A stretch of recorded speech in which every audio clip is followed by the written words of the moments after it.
இந்திய சினிமால முக்கியமான நடிகைகள்ல ஒருவரா இருந்தவங்க தான் நடிகை சரோஜா தேவி. அவங்க தமிழ், தெலுங்கு, ஹிந்தி, கன்னடம்னு எல்லா மொழிகள்லயும் நடிச்சு பிரபலமான நடிகையா இருந்தாங்க. 1938ல பெங்களூர்ல பிறந்த இவங்க 1955ல சினிமால நடிக்க ஆரம்பிச்சாங்க. கிட்டத்தட்ட 200 படங்களுக்கு மேல நடிச்சிருக்காங்க.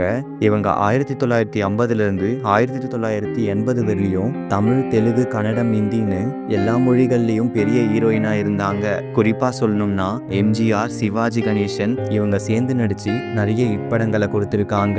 இவங்க பல்வேறு விருதுகளும் வாங்கியிருக்காங்க. இவங்க சமீபத்துல சிவராஜ்குமார் படத்திலயும் நடிச்சிருந்தாங்க. தமிழ்ல இவங்க ஆதவன் படம் தான் கடைசியா நடிச்சிருந்தாங்க. இவங்க தான் ஹீரோக்கு இணையான சம்பளம் வாங்கக்கூடிய நடிகையா இருந்தாங்க. இவங்க எம்ஜிஆருக்கு மிக பிடித்தமான நடிகையா இருந்தாங்க. இவங்க 2 பேரும் சேர்ந்து நடிச்ச அன்பேவா, தெய்வத்தாய், எங்க வீட்டு பிள்ளை, நாடோடி, நீதின்னு இன்னும் நிறைய இப்படங்களை கொடுத்திருக்காங்க.